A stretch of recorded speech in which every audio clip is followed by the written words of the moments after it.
क्या आपको हड़प्पा की विलुप्त सभ्यता के बारे में सच जानने में उत्सुकता है? क्या आपके मन में भी कभी संशय हुआ कि कैसे इतनी विकसित सभ्यता का पतन ऐसे हुआ कि वो जमीन में ही समा गई? आज आपको हड़प्पा के उस रहस्य के बारे में बताऊंगा जिसके बारे में आपको कहीं भी स्कूल की किताबों में पढ़ने को नहीं मिला होगा। इस रहस्यमय जानकारी के लिए वीडियो पूरा देखना। आइए पहले थोड़ा सा आपको हड़प्पा के बारे में बता देते हैं जो आपने कभी किताबों में पढ़ा होगा। हड़प्पा सभ्यता, जिसे सिंधु घाटी सभ्यता के नाम से भी जाना जाता है, लगभग 300 ईसा पूर्व से 1900 ईसा पूर्व के बीच में फली फूली। लेकिन इसके पतन के बाद हड़प्पा वासियों का क्या हुआ और इसका पतन कैसे हुआ, यह इतिहासकारों के लिए एक बड़ा रहस्य बना हुआ है। पहले तो हम जानते हैं कि इस सभ्यता के विलुप्त होने के पीछे प्रचलित कारण कौन कौन से हैं, क्या थ्योरी है। उसके बाद मैं आपको असली थ्योरी बताऊंगा। पहली थ्योरी है जलवायु परिवर्तन। कई विशेषज्ञ मानते हैं कि हड़प्पा सभ्यता का पतन जलवायु परिवर्तन के कारण हुआ। सिंधु नदी और उसकी सहायक नदियों का मार्ग बदल गया, जिससे कृषि के लिए पानी की कमी हो गई और सूखा जैसी स्थिति उत्पन्न हो गई। इससे लोगों को अपने शहर छोड़ने पर मजबूर होना पड़ा और वे छोटी छोटी बस्तियों में जाकर बस गए। दोस्तों, अगर वो छोटी छोटी बस्ती में जाकर बस गए होते तो उन बस्तियों का कुछ तो प्रमाण होता। ऐसी कितनी बस्तियां होगी किसको कुछ नहीं पता। उन बस्तियों के बारे में कोई साक्ष्य नहीं मिले। दूसरी थ्योरी, आर्यों का आगमन। एक और सिद्धांत यह कहता है कि आर्यों के आगमन से हड़प्पा सभ्यता का पतन हुआ। कुछ पुरातात्विद और इतिहासकार मानते हैं कि आर्य योद्धा आक्रमणकारी थे जिन्होंने हड़प्पा वासियों पर आक्रमण किया और उन्हें पराजित कर दिया। हालांकि इस पर अभी तक कोई ठोस प्रमाण नहीं मिले हैं और यह सिद्धांत विवादित है और विवादित होना भी चाहिए, क्योंकि आर्यों ने आक्रमण किया होता तो फिर आर्य कहाँ गए? हड़प्पा के जमीन में धंसने का आर्यों के आक्रमण से क्या लेना देना? हड़प्पा के जमीन में धंसने का कारण आर्यों का आक्रमण कैसे हुआ? आर्यों के आक्रमण से भागकर कुछ तो लोग बचे होंगे, वो कहाँ गए? तीसरी थ्योरी, आंतरिक विघटन।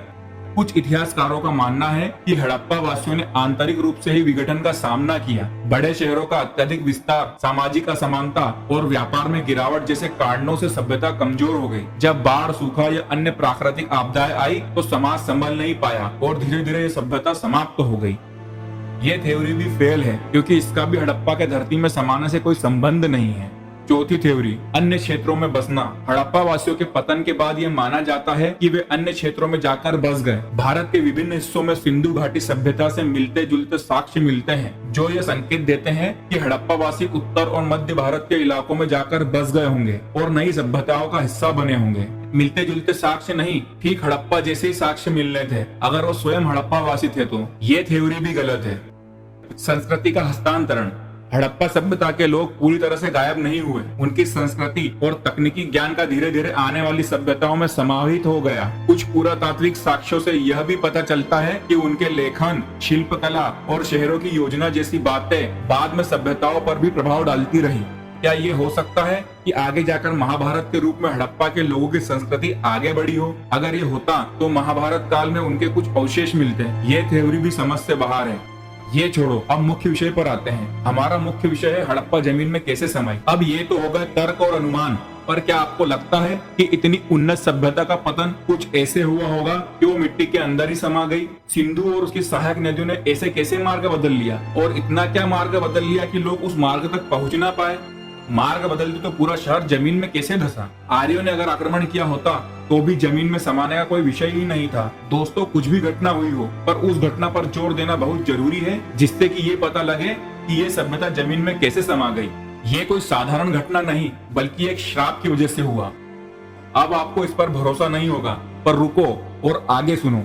हड़प्पा में एक श्रेष्ठ व्यक्ति थे जो कि वहाँ के प्रमुख थे, जो कि हड़प्पा के पहले व्यक्ति के रूप में सम्मानित थे। एक विद्वान थे जिनको सिंधु नदी के पुत्र के रूप में देखा जाता था। उन्हीं व्यक्ति की गलती से सिंधु नदी, जिसको हड़प्पा वासी एक देवी की तरह पूजते थे, श्राप दे दिया और स्वयं नदी के प्रकोप के कारण ही पूरी सभ्यता का पतन हो गया। तो आखिर कौन थे ये विद्वान? सिंधु नदी में इतनी भयानक बाढ़ कैसे आई? आखिर क्या हुआ था कि सिंधु नदी अपने पुत्र से नाराज हो गई और पूरे हड़प्पा वासियों को निगल गई? पूरी कहानी क्या थी इसको मैं अगले वीडियो में बताऊंगा। अगले वीडियो का इंतजार करें और हमारे YouTube channel the incredible world of ice को सब्सक्राइब जरूर करें ताकि वीडियो आप तक पहुंच सके।